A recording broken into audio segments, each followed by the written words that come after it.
پروردگار نے ارشاد فرمایا اے آدم علیہ السلام میں نے ابلیس کو یہ اختیار دیا، وہ انسان کا دشمن بنا، وہ اس کو یہ اختیار دیا کہ وہ جس انسان کی طرف جانا چاہے، جس انسان کے ایمان پر چاہے ڈاکہ ڈال سکتا ہے، ڈاکہ ڈال سکتا ہے، اس کا ایمان سلب کر سکتا ہے۔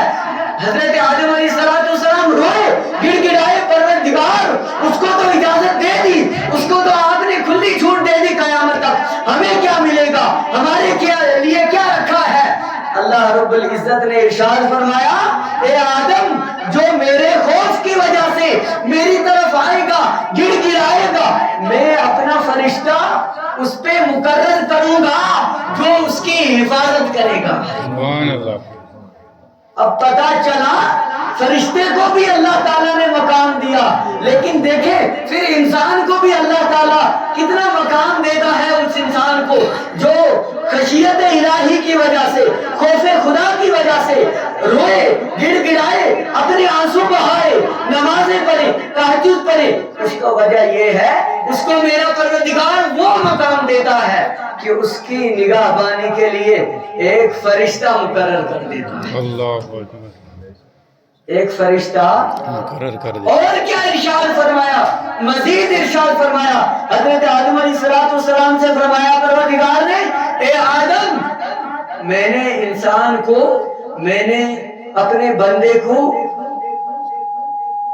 ایک نیکی کے بدلے میں، ایک نیکی کے بدلے میں 10 نیکیوں کا ثواب عطا کیا۔ سبحان اللہ۔ کتنی نیکیوں کا؟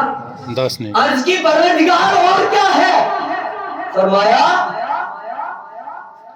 جو بھی ابن آدم ہے، اللہ اکبر، جو بھی ابن آدم ہے گناہ کرے گا پھر اس سے رجوع کر لے گا، سبحان اللہ۔ گناہ سرزد ہو گیا اس سے رجوع کر لے گا، توبہ کرے گا، روئے گا، گڑ گڑائے گا۔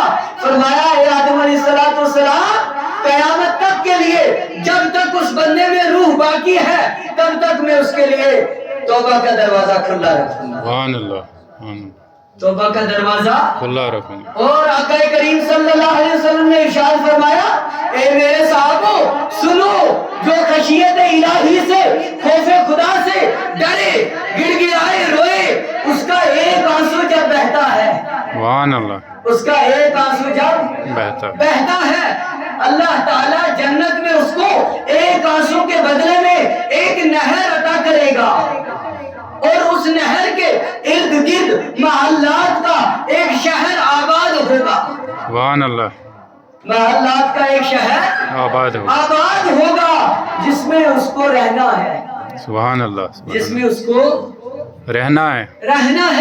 اور ارشاد فرمایا اس کا ایمان کامل نہیں ہے جو خشیت الہی کی وجہ سے روئے نہ۔ نبی مکرم صلی اللہ علیہ وسلم نے ارشاد فرمایا اے میرے امتیوں غم اور ہم سے، حزن اور غم سے فکر نہ کرو۔ عرض کی یا رسول اللہ صلی اللہ علیہ وسلم ہم اچانک غمگین ہو جاتے ہیں، فکر نہ کریں۔ آقا کریم صلی اللہ علیہ وسلم مسکرائے، فرمایا یہ میرے رب کا تحفہ ہے مومن کے لیے۔ سبحان اللہ، کیا فرمایا؟ یہ مومن کے لیے میرے پروردگار کا تحفہ ہے۔ کیا؟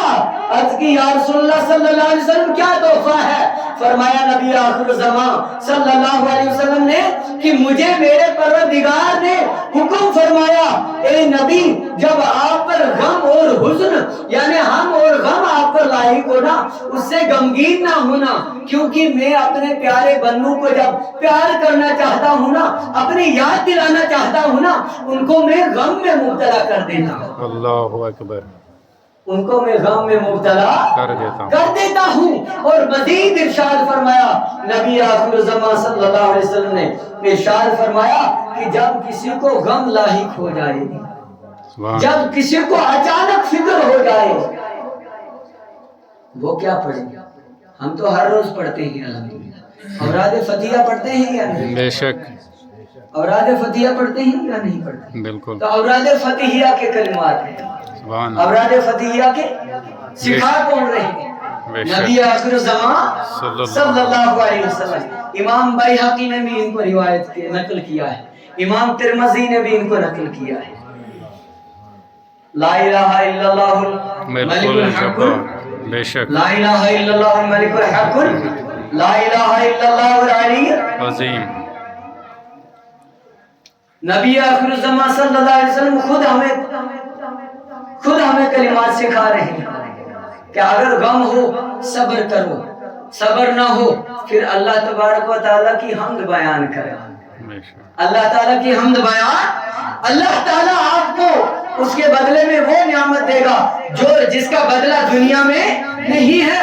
عرض کی گئی کیا بدلہ ہے؟ نبی آخر الزمان صلی اللہ علیہ وسلم نے ارشاد فرمایا قیامت کے دن آپ کو پھر جب جنت میں آپ جاؤ گے، نبی آخر الزمان صلی اللہ علیہ وسلم نے ارشاد فرمایا آپ کے آنسو کے ایک ایک قطرے کے بدلے میں ایسے محلات آپ کو دیے جائیں گے نہ وہ کبھی کسی آنکھ نے دیکھے ہوں گے، نہ کبھی کسی کان نے سنے ہوں گے، نہ کبھی کسی کے ذہن میں ان کا تصور آیا ہوگا۔ سبحان اللہ یہ نعمتیں پروردگار کس کو عطا کرے گا؟ جو دنیا میں اللہ رب العزت سے ڈرے گا، بے شک کیا کرتا رہا؟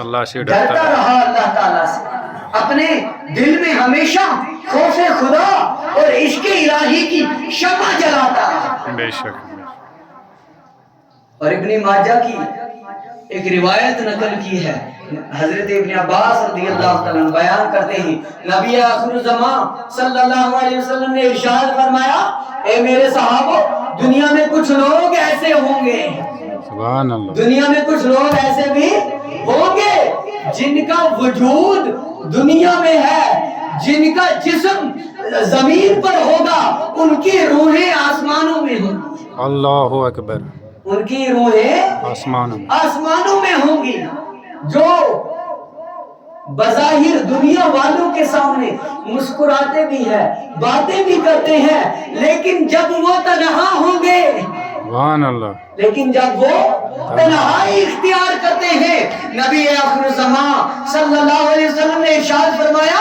اے میرے صحابہ وہ خشیت الہی سے اس قدر اپنی تنہائی میں روتے ہیں کہ ان کو چپ کرانے والا بھی چپ نہ کرا سکتا، یعنی اگر کوئی چاہے بھی انہیں چپ کروا نہیں سکتا، وہ خشیت الہی سے اس قدر روتے ہیں۔ پیغام دیا یہ پیغام دیا اپنی امت کو نبی آخر الزمان صلی اللہ علیہ وسلم نے، کیا پیغام دیا؟